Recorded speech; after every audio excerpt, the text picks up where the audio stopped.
Ele entrou no café como se carregasse o peso do mundo nos ombros. O coração partido, a vergonha e o medo de ser descoberto o perseguiam em cada passo. Mas ninguém poderia imaginar que naquela noite Pedro enfrentaria a maior escolha da sua vida: esconder-se para sempre ou assumir o amor que a sociedade insistia em negar-lhe. Pedro já não dormia direito há semanas. A pressão no escritório, a ansiedade crescente, o cansaço acumulado, tudo parecia desabar ao mesmo tempo. Seu corpo começou a reagir, tonturas frequentes, perda de apetite, uma irritação constante na pele que não melhorava. A última gota foi quando acordou com o peito coberto por manchas vermelhas e ardentes. Contra sua vontade, marcou consulta com um clínico. Nunca gostou de médicos. Sempre teve a sensação de que a bata branca vinha acompanhada de julgamentos silenciosos. Chegou ao consultório tenso, quase arrependido. O recepcionista pediu que ele aguardasse na sala, mas Pedro mal conseguia se concentrar. Olhava para o chão, contava os minutos, suava sem motivo. Quando finalmente foi chamado, entrou na sala com o mesmo cuidado de quem pisa em gelo fino. E então ouviu: Miguel. A voz firme, porém gentil. O olhar atento, sem ser invasivo. A forma calma com que lhe dirigiu perguntas e a maneira como escutava, de verdade, como se o tempo parasse ali. Pedro não sabia explicar, mas sentiu algo mover por dentro. Como se alguém tivesse, sem pedir permissão, atravessado suas defesas mais bem construídas. A consulta deveria ter sido rápida, apenas um diagnóstico e receita. Mas durou mais. Miguel pediu que ele abrisse a camisa para examinar melhor as manchas. As mãos dele eram firmes e quentes, e ao toque, Pedro sentiu algo que não era apenas um incômodo físico, era um sobressalto emocional, como se seu corpo tivesse sido lembrado de que ainda podia sentir desejo e medo. Miguel, no entanto, manteve-se clínico. Nenhuma palavra fora do lugar. Nenhum gesto sugestivo. Mas os silêncios diziam mais do que qualquer frase. Houve momentos em que os olhares se cruzaram por tempo demais. Em que o ar pareceu pesar entre eles. Pedro tentou afastar esses pensamentos, racionalizá-los como fruto do estresse, da exaustão. Mas no fundo sabia que não era só isso. Dias depois, já com o creme receitado aplicado e as manchas quase sumindo, Pedro se pegava lembrando do toque, da voz, da atenção. Não deveria. Era errado. Miguel era médico, e ele apenas um paciente. Mas havia algo na forma como ele havia dito: volte em uma semana para acompanhar a evolução. Como se esperasse vê-lo de novo, e não apenas por razões médicas. No dia da nova consulta, Pedro quase desistiu de ir, caminhou até a porta do consultório e parou. O coração batia acelerado, não de doença, mas de incerteza. Entrar significava arriscar-se a sentir tudo aquilo de novo. Significava admitir, ainda que só para si, que algo dentro dele havia mudado. Quando entrou na sala e Miguel levantou os olhos do tablet, Pedro percebeu que o sorriso que recebeu era mais do que cortesia profissional. Não havia dúvidas ali. Miguel sabia. E aceitava. Ainda assim, nenhum dos dois dizia nada. O exame foi breve, mas o tempo pareceu se arrastar. Os toques, agora menos justificáveis, duravam um pouco mais. O silêncio entre perguntas se prolongava, carregado de algo que ambos fingiam não notar. Na despedida, Miguel mencionou algo fora do contexto médico. Um café novo que havia aberto perto do rio, ótimo para fugir do caos da cidade. Pedro hesitou, depois fingiu não entender. Miguel não insistiu. Mas também não escondeu o que queria dizer. Naquela noite, Pedro caminhou pela cidade sem rumo. Sentia-se ao mesmo tempo mais leve e mais confuso. Por que algo tão simples como um encontro clínico o deixava em ruínas por dentro? Talvez porque, pela primeira vez em anos, alguém o tinha olhado de verdade. Não como arquiteto premiado, não como o filho que decepcionou os pais, nem como o amigo que sempre escuta e nunca fala. Mas como homem. Homem que sente, que deseja, que tem medo. E ali, no cruzamento entre o desejo e a culpa, nasceu algo perigoso: esperança. Durante dias, Pedro alimentou uma expectativa silenciosa. Após a última consulta, algo pairava no ar, não dito, mas palpável. Ele esperava uma mensagem, um gesto, qualquer sinal de que Miguel não tinha esquecido o que havia nascido entre olhares trocados e toques demorados. O telefone, no entanto, permaneceu mudo. No início, tentou justificar o silêncio. Talvez Miguel estivesse ocupado, talvez tivesse receio de ultrapassar os limites éticos da profissão. Pedro se convencia de que precisava apenas esperar. Uma semana. Depois duas. Quando chegou a terceira, a esperança começou a se desgastar, como papel molhado. Num fim de tarde cinzento, Pedro decidiu agir. Mandou uma mensagem simples, neutra, perguntando se Miguel estava bem. A resposta chegou horas depois, curta, fria, formal. Um pedido de desculpa pela ausência, um agradecimento pela preocupação, e nada mais. Nenhuma menção ao que havia acontecido. Nenhuma sugestão de reencontro. Pedro soube, naquele instante, que havia algo errado. Na mesma semana, durante um almoço com colegas de profissão, ouviu por acaso um comentário que o atingiu como lâmina. Um dos amigos, rindo, mencionou ter visto Miguel num jantar de família, acompanhado de uma mulher. Pareciam íntimos, disse, ela estava com a mão no braço dele o tempo todo. Pedro não reagiu de imediato. Apenas assentiu, como se a informação não lhe dissesse respeito. Mas por dentro, algo se partiu. Mais tarde, sozinho, buscou nas redes sociais de Miguel qualquer pista. Não precisou procurar muito. Fotos recentes, todas públicas. Um passeio no parque, legendado com um coração.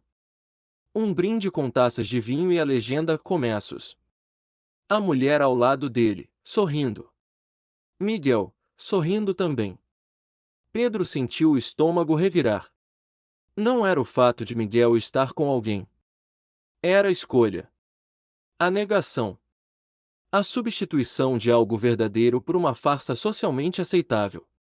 Lembrou-se das pausas carregadas entre eles, dos toques que falavam mais que palavras. Da forma como Miguel observava quando achava que Pedro não notava. Tudo aquilo fora real? Ou ele teria inventado? Nos dias que seguiram, Pedro afundou-se em silêncio. Chegava ao trabalho, executava tarefas com precisão mecânica e voltava para casa como um fantasma. Os amigos notaram o afastamento, mas ele recusava explicações. Como dizer que tinha sido abandonado por algo que nunca começou oficialmente? Como explicar uma dor que não tinha nome público? Na solidão do seu apartamento, reviveu mentalmente cada cena, cada gesto de Miguel.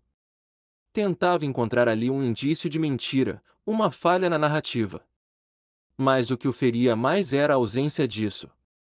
Miguel havia sido verdadeiro, até o momento em que escolheu não ser. Pedro entendeu, com amargura, que Miguel não desaparecera por acaso. Ele havia feito uma escolha. Escolhera proteger a própria imagem.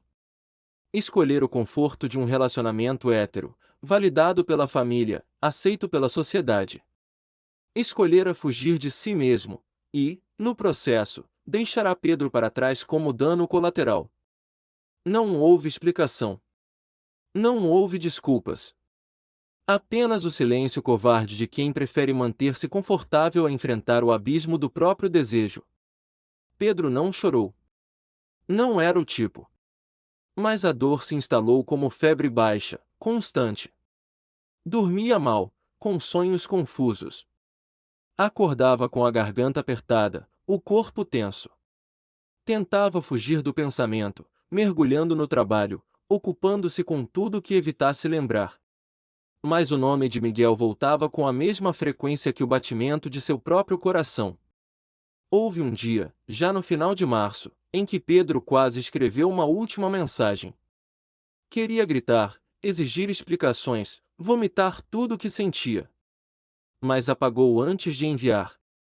Percebeu que qualquer tentativa de confronto seria apenas mais um pedido desesperado de atenção. E ele já tinha se humilhado o suficiente. A traição não foi a substituição por outra pessoa. Foi a escolha de Miguel de negar o que sentia. De fingir que nada havia acontecido. De voltar a caber numa moldura que o mundo aceitava, mesmo que ele próprio não mais coubesse nela. Pedro, naquele momento, entendeu algo que mudaria tudo. Amar alguém que ainda não se ama é como construir casa sobre areia. E ele já estava afundando. Pedro tentou seguir em frente. Empurrou-se para o trabalho com mais intensidade do que nunca. Projetos atrasados foram retomados, entregas foram adiantadas, metas superadas. Por fora, tudo indicava progresso. Por dentro, apenas escombros. A traição de Miguel ainda doía, mas havia algo mais corrosivo crescendo em silêncio: o olhar dos outros. Os colegas do escritório, antes amigáveis, tornaram-se discretamente distantes. Nada foi dito abertamente, mas Pedro notava os olhares trocados, os cochichos que cessavam quando ele entrava na sala. Não demorou até que as insinuações começassem a chegar em tom de piada.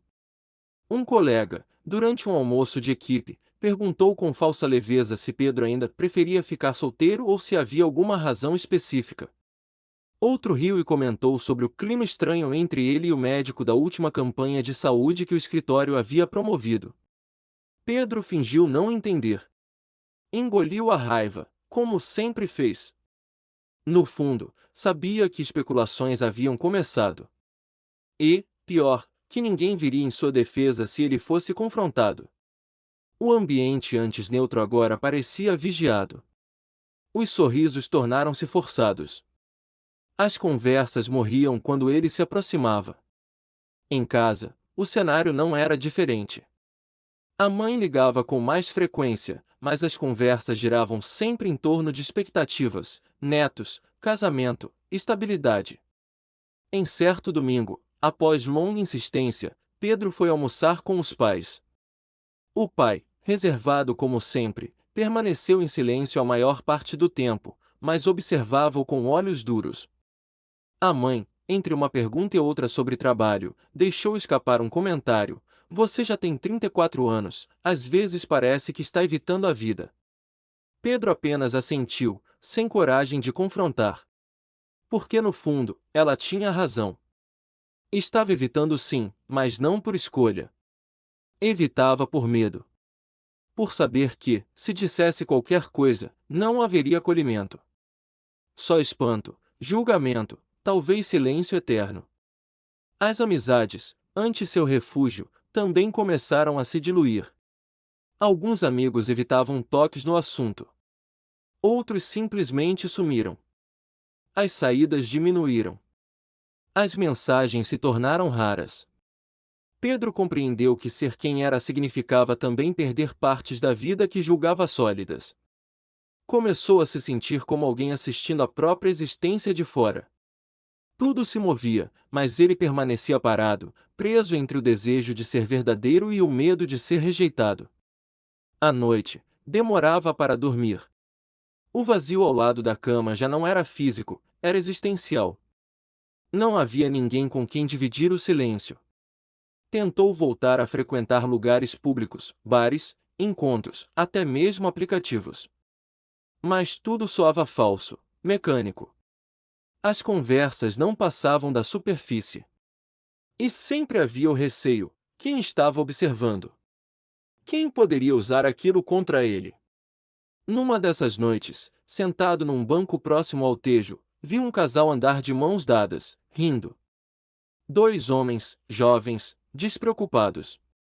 Pedro sentiu uma pontada de inveja que logo se transformou em culpa. Ele não queria invejar ninguém, queria apenas viver com a mesma liberdade. Mas o que ele tinha era medo. Medo de perder os pais. Medo de ser demitido. Medo de ficar ainda mais sozinho.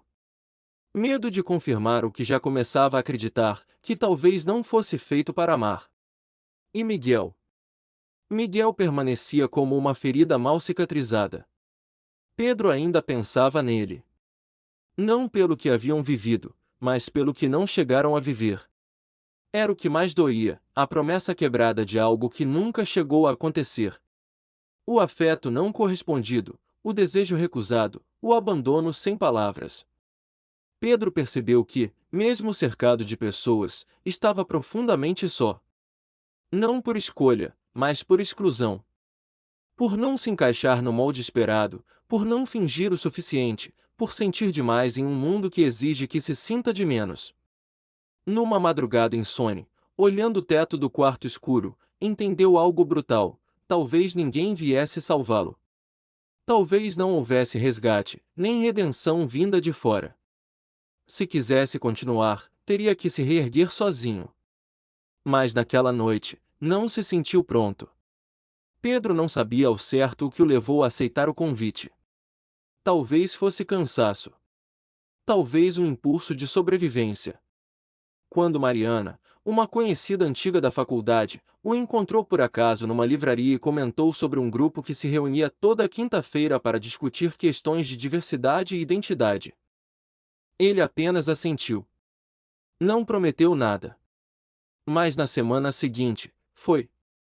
Chegou atrasado, entrou em silêncio, sentou no canto mais discreto. O espaço era pequeno, informal. Havia gente de todas as idades, sotaques diferentes, estilos variados. Ninguém parecia se preocupar com aparências, e, pela primeira vez em muito tempo, Pedro não se sentiu observado. Nos primeiros encontros, quase não falou. Apenas ouvia. Histórias de rejeição, medo, perdas. Mas também de reencontros, de resistência, de amor possível. Havia quem tivesse sido expulso de casa aos 17, quem tivesse perdido o emprego por comportamento inadequado, quem tivesse passado anos vivendo uma vida dupla. E, no entanto, ali estavam, inteiros, de pé, construindo algo novo. Pedro se viu refletido em pedaços de cada história. Percebeu que a dor que carregava não era exceção. Era compartilhada, conhecida, nomeada. E isso mudou tudo. Com o tempo, começou a se abrir. Primeiro com Mariana, em conversas curtas após os encontros. Depois com outros. Descobriu que era possível falar sobre o que sentia sem ser corrigido, sem que olhares escorregassem para o lado, sem o peso do julgamento travestido de preocupação. Ninguém ali queria que ele fosse alguém diferente. Apenas que fosse ele mesmo. Numa das reuniões, ouviu um rapaz dizer que passou anos fingindo gostar de mulheres porque acreditava que ser aceito era mais importante do que ser verdadeiro. Pedro ouviu em silêncio, os punhos cerrados no colo. Aquela frase o atravessou. Era exatamente o que Miguel havia feito. Mas também, em parte, o que ele mesmo vinha fazendo com o mundo. Foi nesse ponto que algo virou. Pedro começou a sair mais. A frequentar espaços onde a diversidade era celebrada e não apenas tolerada. Conheceu pessoas que viviam abertamente, que não pediam desculpas por existirem. No começo, sentia-se deslocado, como se não pertencesse àquele universo tão livre. Mas depois percebeu que aquilo era apenas reflexo da vergonha que carregara por anos. Uma vergonha que nem sequer era sua, mas que havia aprendido a vestir como uma armadura. Passou a enxergar com mais clareza os mecanismos que o prendiam. O medo dos pais, o receio no trabalho, o silêncio com os amigos. Entendeu que se calar era uma forma de consentir com a própria invisibilidade. E decidiu, aos poucos, quebrar esse ciclo. Não fez anúncios grandiosos. Não escreveu textos nas redes sociais, nem confrontou a família. Mas deixou de esconder. Parou de contornar assuntos, de rir de piadas desconfortáveis, de justificar ausências com mentiras convenientes. Aprendeu a dizer não quando necessário. E sim quando importava. Começou a se respeitar mais. A cuidar do corpo não por estética, mas por sobrevivência. A dormir melhor. A ouvir música sem se distrair.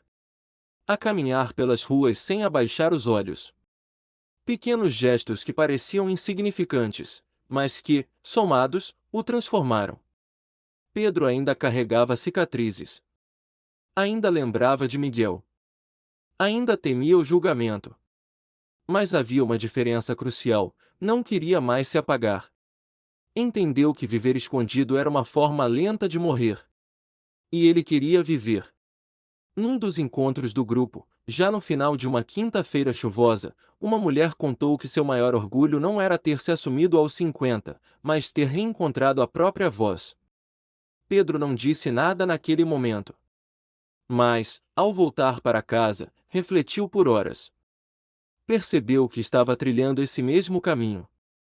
Estava, enfim, reencontrando sua voz. E com ela, a si mesmo. Pedro já não contava os dias desde que ouvirá falar de Miguel pela última vez. A ausência deixará de ser dor e virá a distância. A saudade, antes cortante, agora era só memória. Ele reconstruíra-se em silêncio, passo a passo, longe da sombra daquele que o fizera duvidar de si mesmo. Foi numa tarde qualquer, quase banal, que o passado decidiu voltar. Um e-mail, sem assunto, com um remetente familiar. Miguel dizia querer conversar. Dizia que havia repensado tudo. Que o tempo lhe mostrará verdades que ele tentou evitar. Falava de arrependimento, de covardia, de feridas abertas. E pedia perdão. Pedro leu tudo com calma. Nenhuma palavra o surpreendeu. Já esperava que um dia aquilo acontecesse, não por orgulho, mas porque sabia que os fantasmas sempre voltam.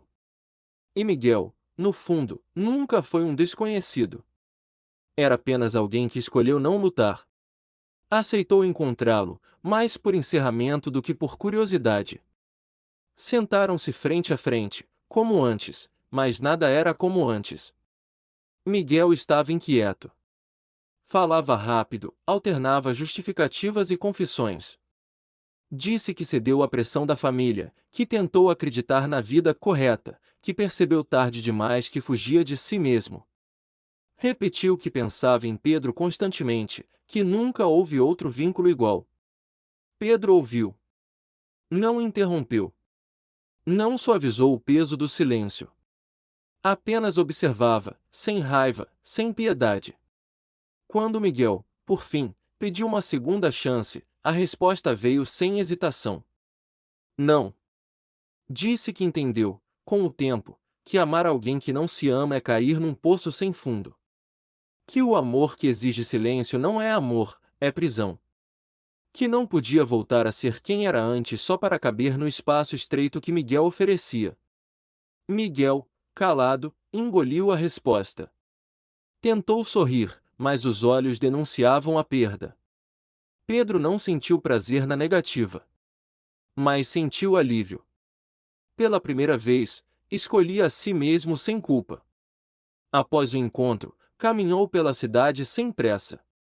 Havia algo diferente na forma como olhava o mundo. Os prédios já não pareciam ameaçadores.